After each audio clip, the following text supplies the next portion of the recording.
नमस्कार साथियों, गर्व श्रृंखला के अंतर्गत 52वीं क्लास और भारतीय संविधान एवं राज्य व्यवस्था के 13वें क्लास में आप सभी का बहुत-बहुत स्वागत है। साथियों, आज फिर आपके लिए 25 प्रश्न सामान्य अध्ययन का लेकर के आए हैं, जिसके तहत हम लोग साथियों 2500 प्रश्न का पोस्टमार्टम करेंगे, उसका एक्सप्लेनेशन करेंगे, ताकि हमारा सिलेबस, हमारा जो चैप्टर है संविधान का वो कंप्लीट हो जाए।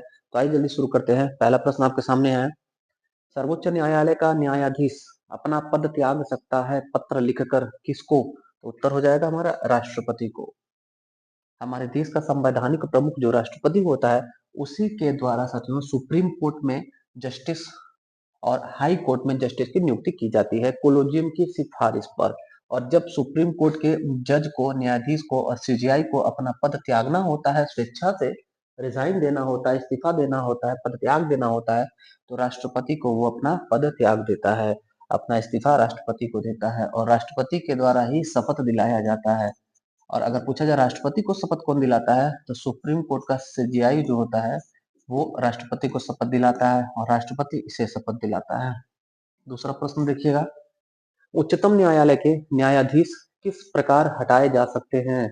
अब उनको हटाने की बात हो रही है। वहां प्रश्न पूछा गया था कि हटते हैं जब त्यागपत्र देते हैं तो किसको देते हैं? तो राष्ट्रपति को देते हैं। तो क्या सीधे तौर पर राष्ट्रपति हटा सकते हैं? नहीं साथियों, राष्ट्रपति या कोई भी सीधे तौर पर सुप्रीम कोर्ट के जज या फिर मुख्य न्यायाधीश या हाई कोर्ट के जज या मुख्य न्यायाधीश को नहीं हटा सकता है। उसके लिए साथियों महाभियोग जैसी जो प्रक्रिया होती है संसद में, वो चलती है, संसद की सिफारिश हो जाती है पूरा, और जब पूर्ण बहुमत से संसद में पारित हो जाता है उच्चतम न्यायालय के न्यायाधीश या सीजीआई को हटाने की प्रक्रिया, तो उसके बाद राष्ट्रपति के द्वारा उसे उसके पद से हटाया जाता है।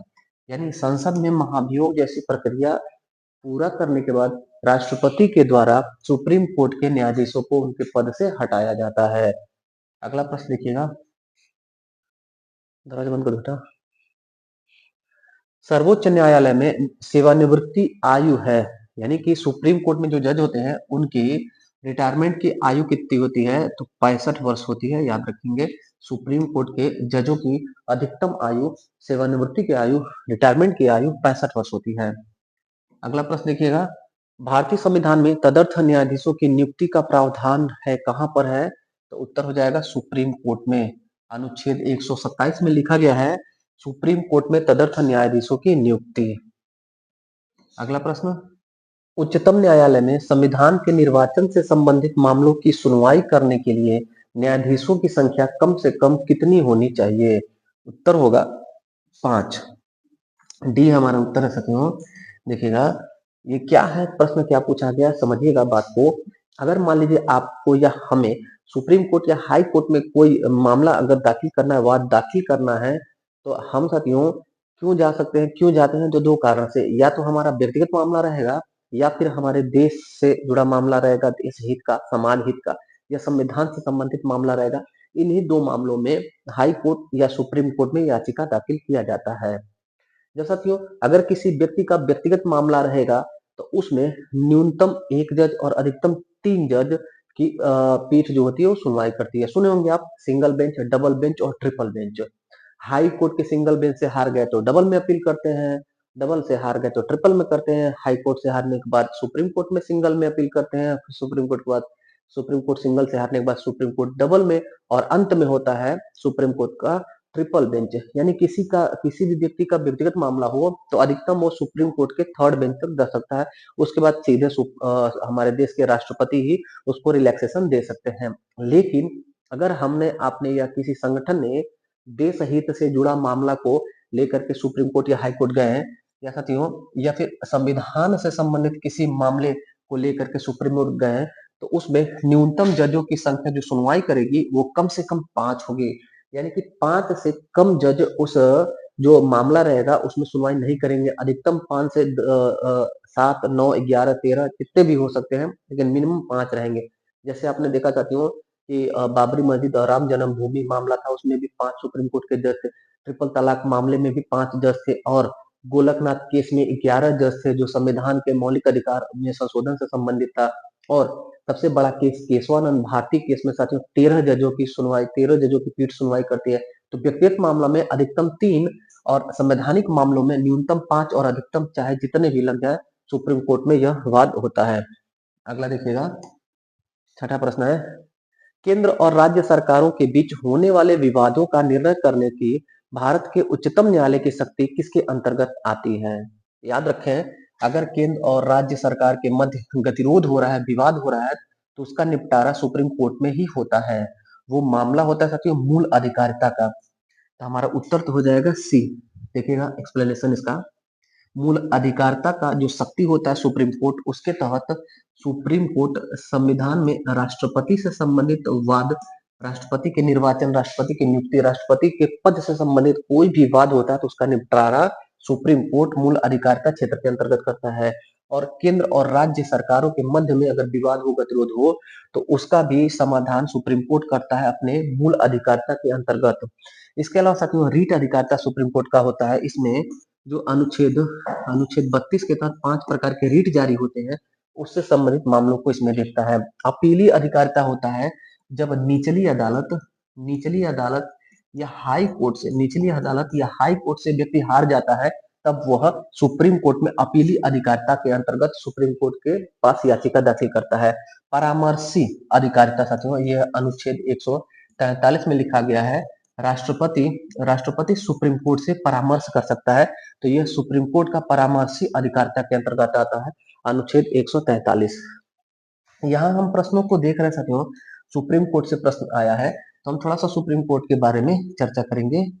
सर्वोच्च न्यायालय, सर्वोच्च न्यायालय इसे सुप्रीम कोर्ट अंग्रेजी में कहा जाता है, और हिंदी में इसे उच्चतम न्यायालय भी कहा जाता है। बहुत लोग कंफ्यूज होते हैं उच्चतम न्यायालय और उच्च न्यायालय।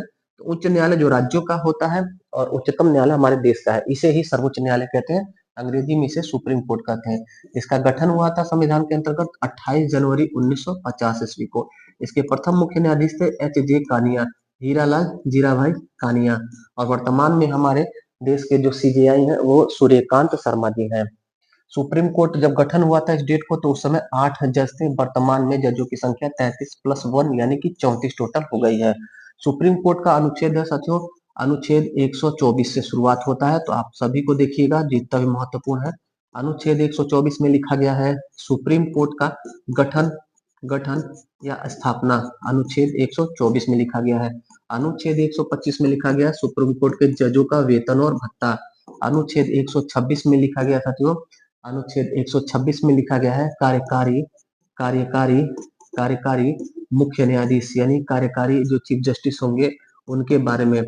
अनुच्छेद 127 में लिखा गया है तदर्थ तदर्थ न्यायाधीश, जो अभी प्रश्न पूछा गया था एक साथियों, तदर्थ न्यायाधीश की नियुक्ति किस अनुच्छेद में है? तो तदर्थ न्यायाधीशों की नियुक्ति अनुच्छेद 127 में होती है।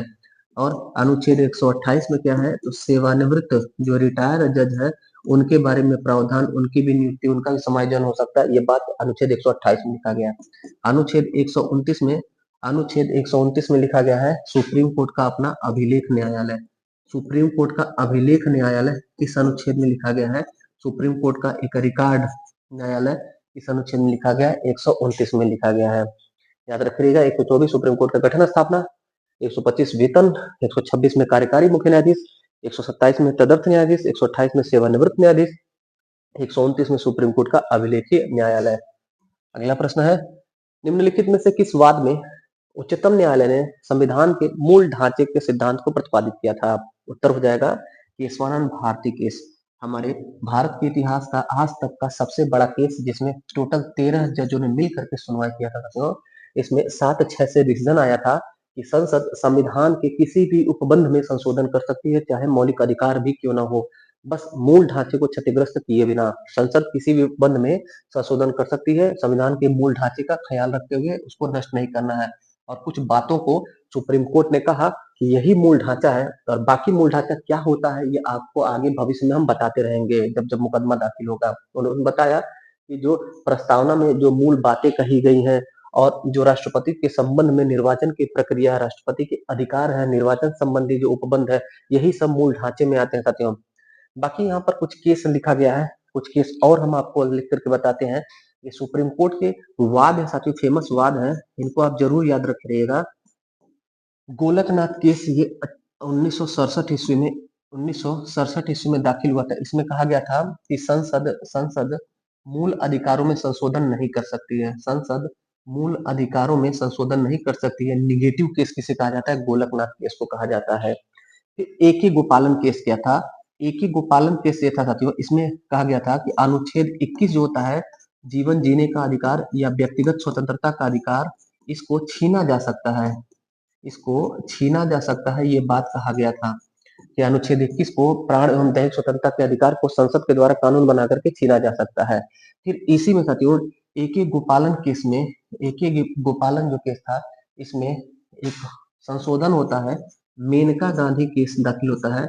मेनका गांधी, वही जो हमारे देश के सांसद साथियों, मेनका गांधी बनाम भारत संघ एक केस था। इसमें सुप्रीम कोर्ट ने डिसीजन दिया कि अनुच्छेद 21 छीना नहीं जा सकता है।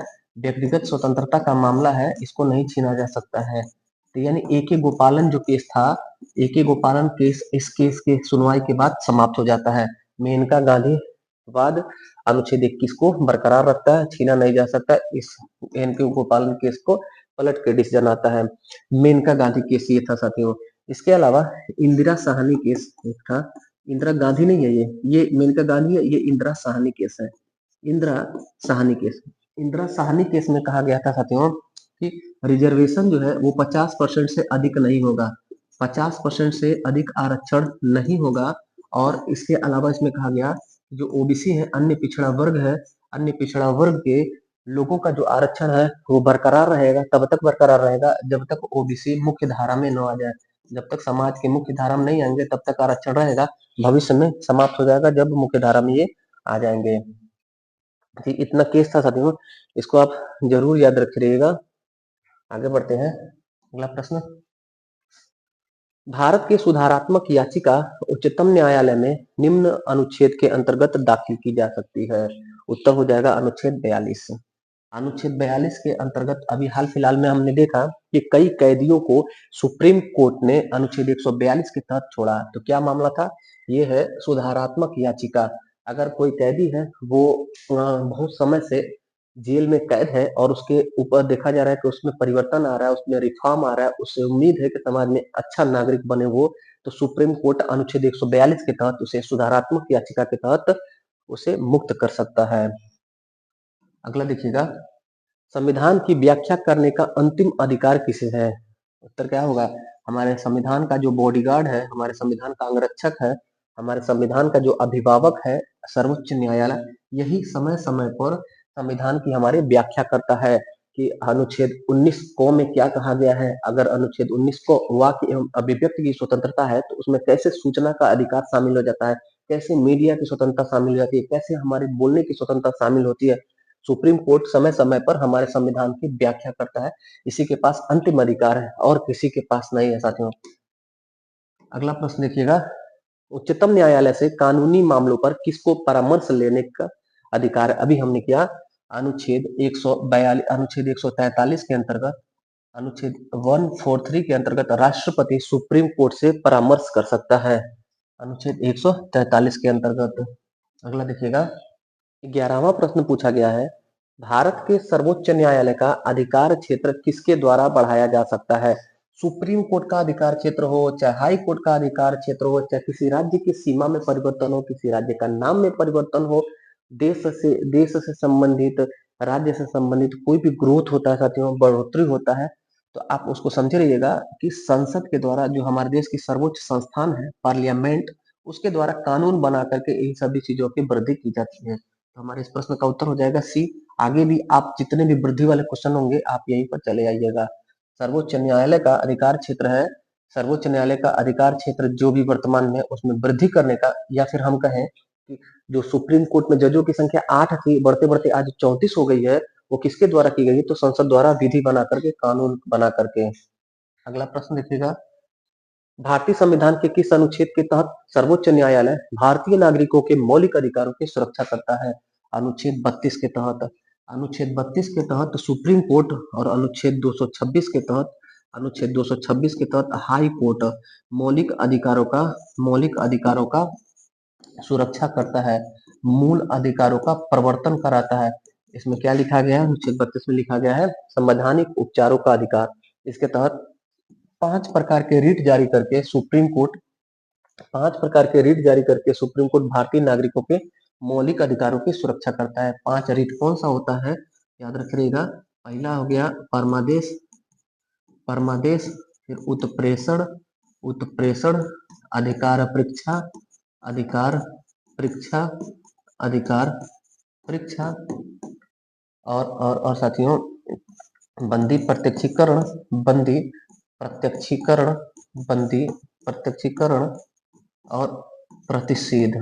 ये 5 प्रकार के रीट सुप्रीम कोर्ट अनुच्छेद 32 के तहत और हाई कोर्ट अनुच्छेद 226 के तहत जारी कर सकता है। अगला है 13वां प्रश्न, देखिएगा।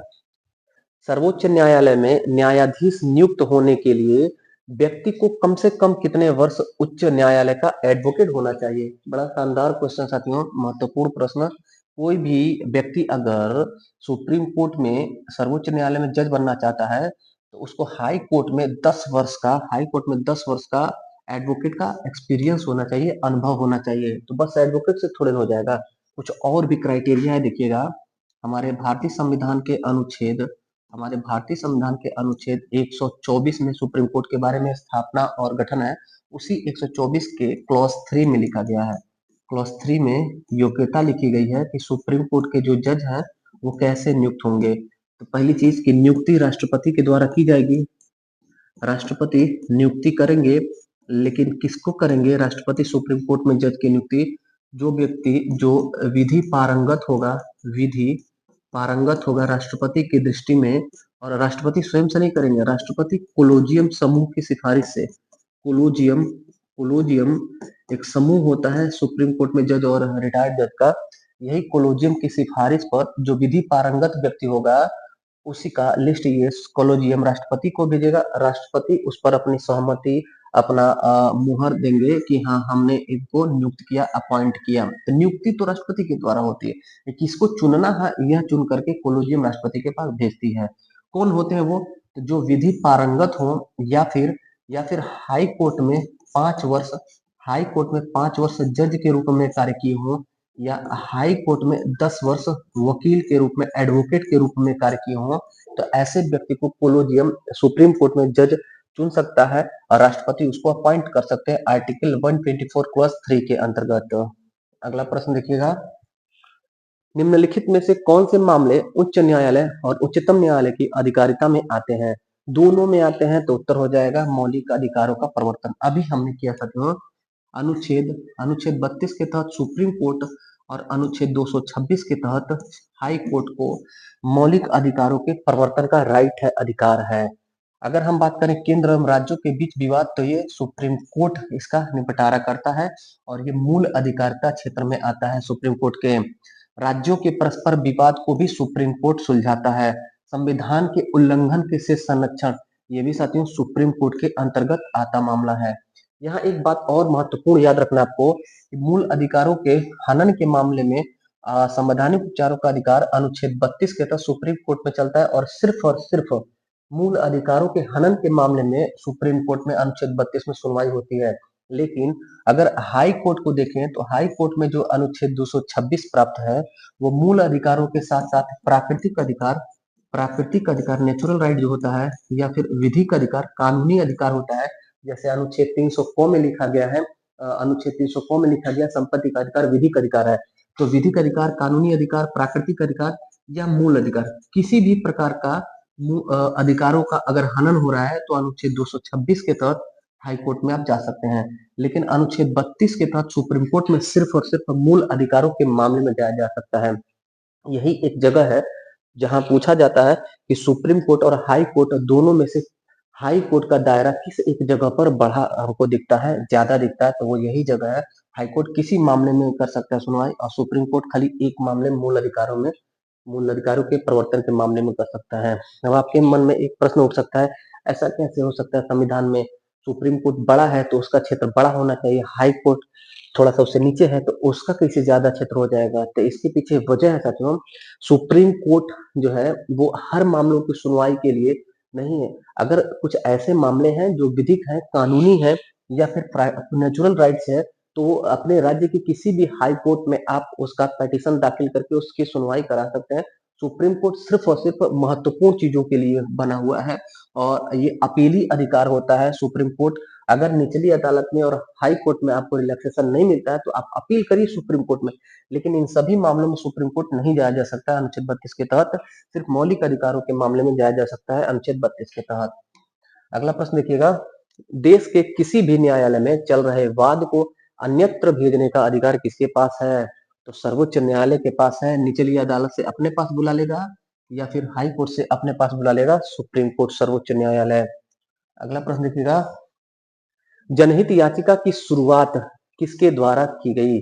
जनहित याचिका की शुरुआत किसके द्वारा की गई? तो न्यायिक पहल द्वारा की गई। न्यायिक पहल, जुडिशियल एक्टिविटी के द्वारा जनहित याचिका या इसे लोकहित याचिका भी कहते हैं, लोकहित याचिका या जनहित याचिका, इसकी शुरुआत 1985-86 ईस्वी में होता है, जब हमारे देश के सीजीआई थे पी एन भागवती साहब, पी एन भागवती साहब, पी एन भागवती और कृष्णा अय्यर, पी एन भागवती और कृष्णा अय्यर, ये दोनों लोग सुप्रीम कोर्ट के जज थे साथियों। इन्हीं दोनों लोग के प्रयासों से अमेरिका के संविधान को देख करके, अमेरिका के सुप्रीम कोर्ट के देख करके हमारे देश में भी PIL आया, जनहित याचिका आया। फुल फॉर्म इसका हो जाएगा public interest litigation, public interest, public interest litigation, public interest litigation. ये हमारे देश में 1985-86 में आता है। इसी को हिंदी में कहा जाता है जनहित याचिका, जनहित याचिका या लोकहित याचिका। ये होता क्या है साथियों, इसे इसे ऐसे समझिएगा, मान लीजिए एक व्यक्ति है ए, इसके पास कानून की जानकारी है। एक व्यक्ति है बी, जिसके पास कानून की शून्य जानकारी है, और एक संगठन है या एक कोई भी व्यक्ति का समूह है, इसका जो भी न्यायिक अधिकार होता है उसका हनन करता है और इसको विधिक रूप से कोई भी जानकारी नहीं है कि हम क्या करें, कहाँ जाए, न्यायपालिका में, सुप्रीम कोर्ट, हाई कोर्ट कहाँ जाए। तो इस दशा में ये जो ए व्यक्ति है वो सुप्रीम कोर्ट का दरवाजा खटखटाएगा और इसके एवज में एक एप्लीकेशन, एक पिटीशन दाखिल कर देगा। इस व्यक्ति की पहुंच सुप्रीम कोर्ट तक हो जाएगी, उसके बाद इसका काम खत्म हो जाएगा। अब सुप्रीम कोर्ट इस व्यक्ति का न्यायिक पहल के तहत जनहित याचिका दाखिल करके इसको रिलैक्सेशन देगी, इसकी सुनवाई करेगी, इसको न्याय देने का कार्य करेगी। जनहित याचिका थर्ड पार्टी के रूप में कार्य करता है। अगर किसी व्यक्ति को न्याय नहीं मिल रहा, उस व्यक्ति तक न्याय की पहुंच नहीं है, तो उस व्यक्ति को न्याय की पहुंच दिलाने के लिए किसी भी थर्ड पार्टी व्यक्ति या संस्थान के द्वारा सुप्रीम कोर्ट में जाया जा सकता है इसके एवज में।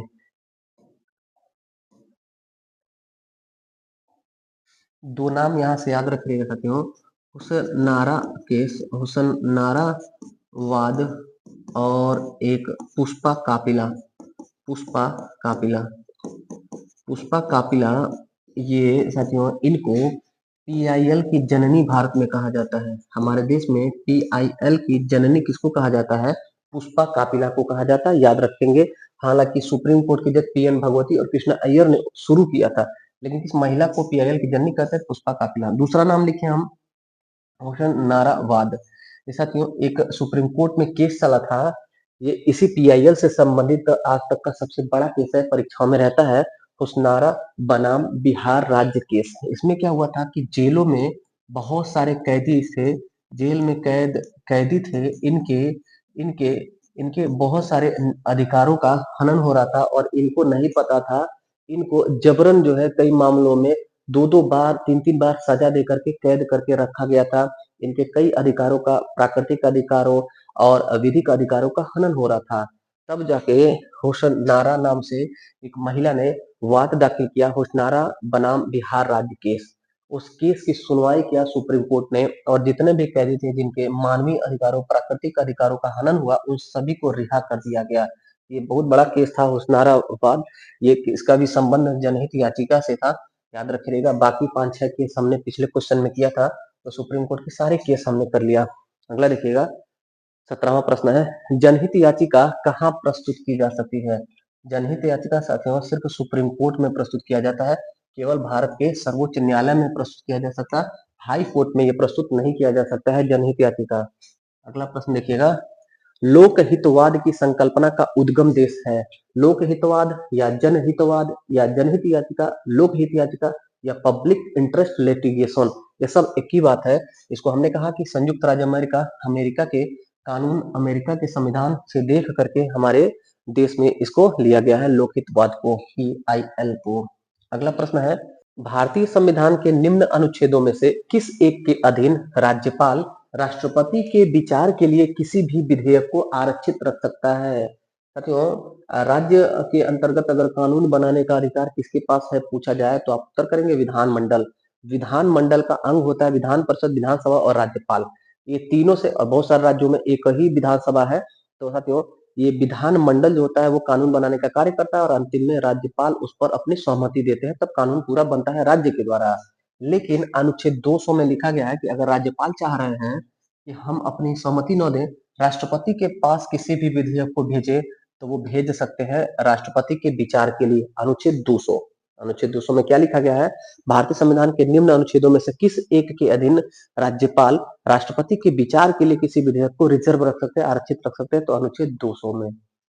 अगला प्रश्न है, राज्य सरकार का कार्यकारी अध्यक्ष संवैधानिक प्रमुख कौन है?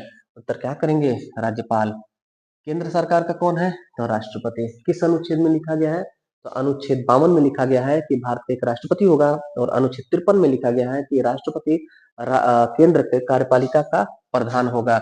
ऐसे ही साथियों राज्य सरकार का कार्यकारी अध्यक्ष या संवैधानिक प्रमुख राज्यपाल होगा, यह किस अनुच्छेद में लिखा गया है? उत्तर देखिएगा पहले इस प्रश्न का, राज्यपाल राज्य सरकार का कार्यकारी अध्यक्ष और संवैधानिक प्रमुख है। राज्यपाल के अनुच्छेद को देखिएगा, राज्यपाल के अनुच्छेद को, अनुच्छेद 153 में लिखा गया है कि राज्यपाल की नियुक्ति होगी, एक या एक से अधिक राज्यों का एक राज्यपाल भी हो सकता है। अनुच्छेद 154 में लिखा गया है यही राज्यपाल राज्य की कार्यपालिका का हेड होगा, राज्य की कार्यपालिका का हेड होगा, संवैधानिक प्रमुख होगा, कार्यकारी अध्यक्ष होगा। 154, 155 में लिखा गया है राज्यपाल की नियुक्ति राष्ट्रपति के द्वारा की जाएगी, राष्ट्रपति राज्यपाल की नियुक्ति करेंगे और इनके पश्चात पर्यंत पर यह पद धारण करेंगे। इनकी पदावधि अनुच्छेद 156 के तहत लिखी गई है। पदावधि कितनी, पदावधि अधिकतम 5 साल हो सकती है और राष्ट्रपति के पश्चात पर्यंत पर हो सकती है, जब चाहे तब राष्ट्रपति किसी भी राज्यपाल को उनके पद से हटा सकते हैं। इसके अलावा अगर आप देखेंगे अनुच्छेद 213 में राज्यपाल को अध्यादेश जारी करने का अधिकार प्रदान है, राज्यपाल को अध्यादेश जारी करने का अधिकार अनुच्छेद 213 में। ये क्या होता है, जैसे अनुच्छेद 123 में, अनुच्छेद 123 में साथियों राष्ट्रपति को अध्यादेश जारी करने का अधिकार है संसद के विश्रांति काल के दौरान, उसी प्रकार से विधानमंडल की विश्रांति काल के दौरान अनुच्छेद 213 के तहत ऑर्डिनेंस जारी करने का अधिकार राज्यपाल के पास है। अगर पूछा जाए राष्ट्रपति के पास क्षमादान की शक्ति किस अनुच्छेद में है, 72 के अंतर्गत। राज्यपाल के पास किस अनुच्छेद के तहत, अनुच्छेद 161 के तहत। राज्यपाल अनुच्छेद 161 के तहत सिर्फ और सिर्फ जो है मृत्यु दंड को छोड़ करके जितने भी सजाएं होती हैं उनको माफ कर सकता है। मृत्यु दंड को छोड़ करके अनुच्छेद 161 के तहत राज्यपाल किसी भी सजा को माफ कर सकता है न्यायपालिका के, और अनुच्छेद 72 के तहत राष्ट्रपति चाहे वो मृत्यु दंड हो या किसी भी प्रकार की सजा पाया हुआ सजा याफ्ता व्यक्ति है उसको क्षमादान कर सकता है अनुच्छेद 72 के तहत। अगला प्रश्न देखिएगा, निम्नलिखित में से कौन राज्यपाल को पद की शपथ ग्रहण करवाता है? तो राज्यपाल को जो पद का शपथ ग्रहण कराता है उसी पद को राज्यपाल भी शपथ ग्रहण कराता है। देखिएगा, उच्च न्यायालय का जो मुख्य न्यायाधीश होता है वो राज्यपाल को शपथ ग्रहण कराता है, और जब राज्यपाल नियुक्त रहेंगे और कोई उस राज्य में उच्च न्यायालय का नया मुख्य न्यायाधीश नियुक्त हो रहा है तो उसको शपथ ये कराएंगे। यानी दोनों पद जो है एक दूसरे को शपथ ग्रहण कराते हैं। जैसे मान लेते हैं किसी राज्य में राज्यपाल ए पहले से नियुक्त है, उस राज्य में हाई कोर्ट के चीफ जस्टिस नियुक्त हो रहे हैं, तो राज्यपाल उनको शपथ दिलाएंगे। अब राज्यपाल रिटायर हो गए, नए राज्यपाल आ रहे हैं, राष्ट्रपति ने नियुक्त कर दिया, तो जो चीफ जस्टिस हाई कोर्ट के होंगे वो उस राज्यपाल को शपथ दिलाएंगे। यानी दोनों जो पद है एक दूसरे को शपथ दिलाने वाला पद है, याद रखेंगे। लेकिन दोनों को नियुक्त कौन करेगा, तो दोनों को नियुक्त राष्ट्रपति करता है। 22वां प्रश्न है, जब एक ही व्यक्ति दो या अधिक राज्यों का राज्यपाल नियुक्त किया जाता है तो उस राज्यपाल को संदेय उपलब्धियां और भत्ते होंगे। मनो संविधान में हमारे कहा गया है कि राज्यपाल एक राज्य का होगा और पड़ोस में कोई राज्यपाल है वो अगर नहीं है या उसका अचानक पद रिक्त हो गया है, डेथ हो गया है या उसने इस्तीफा दे दिया है, तो उस दशा में जो पड़ोसी राज्य होता है वो दूसरे राज्य का भी कार्यभार ग्रहण करता है। यानी एक राज्यपाल दो या दो से अधिक राज्यों का राज्यपाल भी रह सकता है, तो उसको क्या वेतन और भत्ता दिया जाएगा, ये संदेह उपलब्धियां क्या होंगी, ये होगा उसे उन राज्यों के बीच ऐसे अनुपात में आवंटित किया जाएगा जैसा राष्ट्रपति आदेश द्वारा अवधारित करे। उत्तर हो जाएगा हमारा डी। देखिएगा, मान लेते हैं कि उत्तर प्रदेश के राज्यपाल हैं और पड़ोस में एक राज्य है उत्तराखंड, वहां के राज्यपाल का डेथ हो गया, तो उत्तर प्रदेश के राज्यपाल दोनों राज्यों के राज्यपाल हो जाएंगे, अतिरिक्त कार्यभार संभालेंगे। तो इनको सैलरी कितना दिया जाएगा? मान लेते हैं इनकी सैलरी जो थी अभी 1 लाख रुपए है, तो 1 लाख रुपया ही दिया जाएगा कि ज्यादा दिया जाएगा? तो यही बात कहा गया है कि राज्यों के बीच में अनुपात में बांटा जाएगा। पहले अकेले 1 लाख यूपी दे रहा था, तो अब राष्ट्रपति तय कर देंगे। कौन तय करेगा? राष्ट्रपति तय कर देंगे कि ये बड़ा राज्य है, ये 80% देगा, और ये छोटा राज्य है, ये 20% देगा, 33% देगा।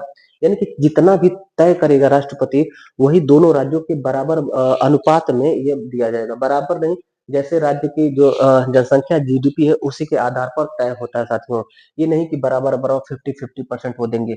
उस अनुपात में बांटेंगे, बांटने का कार्य राष्ट्रपति करेंगे, कितना किसको राज्य को देना है। 23वां प्रश्न देखिएगा, कौन सा अनुच्छेद राज्यपाल को अध्यादेश जारी करने की शक्ति प्रदान करता है? अभी हमने किया अनुच्छेद 213, 213 और 123। 123 राष्ट्रपति को अध्यादेश जारी करने की शक्ति, संसद जब विश्रांति काल में रहे तब। और अनुच्छेद 213 राज्यपाल को अध्यादेश जारी करने की शक्ति जब विधानमंडल विश्रांति काल में हो और आवश्यक हो कानून बनाना। उत्तर हो जाएगा 23 का सी। 24वां देखिएगा, किसी राज्य में राज्यपाल की नियुक्ति संविधान के किस अनुच्छेद में होती है? अभी हमने किया साथियों कि अनुच्छेद 155 के तहत राष्ट्रपति के द्वारा राज्यपाल की नियुक्ति होती है। 153 में लिखा गया है कि प्रत्येक राज्य का एक राज्यपाल होगा। 154 में लिखा गया है राज्यपाल कार्यपालिका का हेड होगा। 155 में लिखा गया है राज्यपाल की नियुक्ति राष्ट्रपति के द्वारा होगी। 156 में लिखा गया है राज्यपाल की पदावधि। अंतिम प्रश्न है, 25वां प्रश्न पूछा गया है, राज्यपालों के संदर्भ में निम्न में से कौन सा कथन सत्य नहीं है? महत्वपूर्ण प्रश्न, इस प्रश्न को ध्यान से देखिएगा। वह राज्य की विधायिका का अंग होता है। सही बात है, राज्य की विधायिका का अंग राज्यपाल होता है और केंद्र की जो विधायिका संसद होती है उसका अंग राष्ट्रपति होता है। वह मृत्यु दंड को क्षमा कर सकता है? नहीं। अनुच्छेद 161 में लिखा गया क्षमादान, लेकिन क्षमादान में मृत्यु दंड क्षमादान नहीं कर सकता राज्यपाल। राष्ट्रपति कर सकता है, राज्यपाल नहीं कर सकता। तो हमारा उत्तर तो बी हो जाएगा, लेकिन एक्सप्लेनेशन देखिएगा। वह राज्य के उच्च न्यायालय के न्यायाधीशों की नियुक्ति नहीं करता है। सही बात है, हाई कोर्ट के जो जज होते हैं उनकी नियुक्ति राज्यपाल नहीं करता है। नहीं करता है, ये बात सत्य है। तो कौन करता है? राष्ट्रपति करता है साथियों। हाई कोर्ट के जस्टिस की नियुक्ति राष्ट्रपति करता है। उसके पास आपातकालीन शक्तियां नहीं है। सही बात है, उसके पास आपातकाल की शक्ति नहीं है। अनुच्छेद 352 से लेकर 360 तक की आपातकाल की शक्तियां ये राष्ट्रपति के पास है, न कि राज्यपाल के पास है। तो ये था साथियों आज के गर्भ सीरीज का प्रश्न। कैसा लगा आज का क्लास? फीडबैक जरूर दीजिएगा। कोई प्रश्न होगा तो जरूर पूछिएगा। बाकी मिलते फिर अगले क्लास में, तब तक के लिए धन्यवाद। जय हिंद।